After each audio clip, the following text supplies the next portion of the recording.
Every soldier learns to fear different things. Some fear the sky, bombers humming like insects. Some fear the forest, snipers hidden in branches. Some fear silence. Some fear noise. You learn to fear the ground. It started on a night when the battalion needed to move without attracting attention. No lanterns, no trucks, no raised voices. Just the soft crunch of boots on damp earth and the faint rustle of gear. You were part of the forward group. 6 men sent ahead to scout a narrow stretch of field the maps claimed was safe. No known obstacles, the lieutenant had said. Maps always lied. The moon was a thin, dying sliver, barely enough to paint the world in outlines. The field looked calm. Low grass, patches of soil, a few scattered bushes shaped like crouching animals. At first, everything felt normal. Your breathing slow, your footsteps steady, your rifle balanced comfortably. Then the first click came. A crisp, unnatural snap beneath Fisher's boot, sharp as a twig but wrong in its tone. Every man froze instantly, the instinct punching through bone more than thought. Fisher didn't move, didn't breathe, didn't blink. He lowered his head, staring at his foot. "Tell me that was a stick," he whispered. No one answered. You crouched carefully, moving with the precision of a man diffusing his own heartbeat. Your glove brushed aside a thin layer of soil. Metal winked back at you. Circular, mud-stained, wrong. A mine, but not one of yours.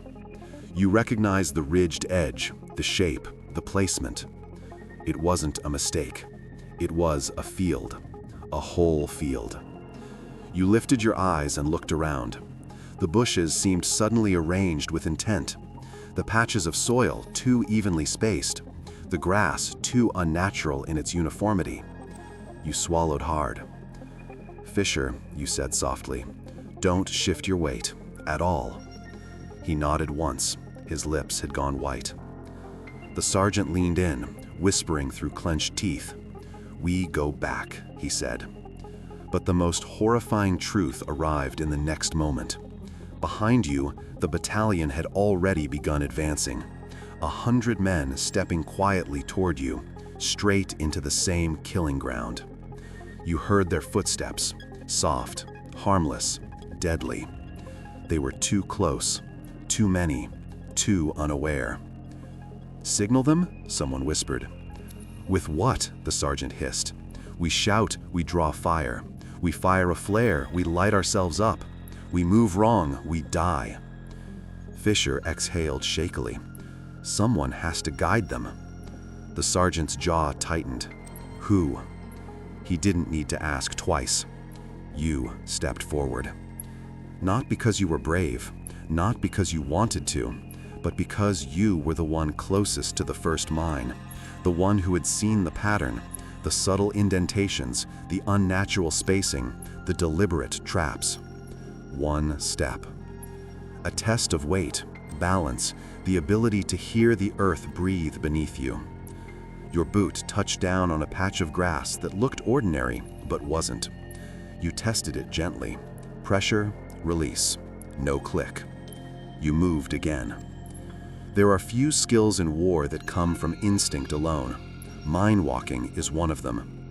You felt the field, the way other men felt weather, through your bones, through your nerves, through a sense that sat deeper than thought.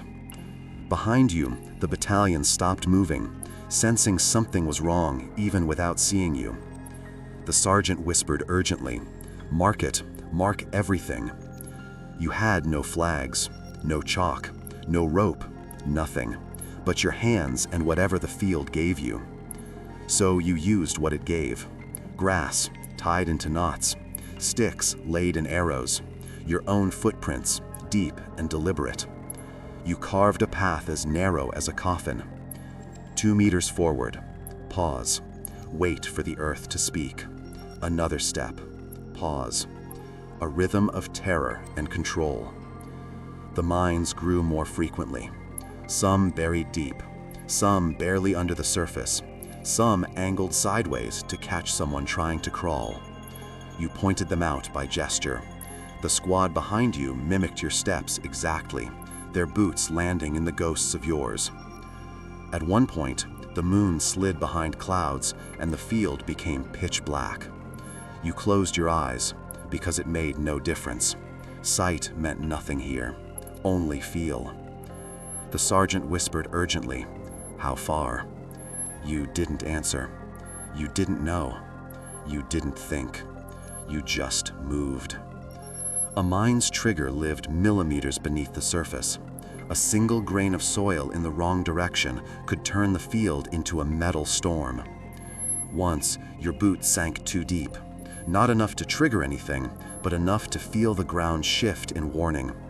You froze, breath locked in your chest. Fisher quietly murmured, "Left, a little left." You trusted him. You moved left.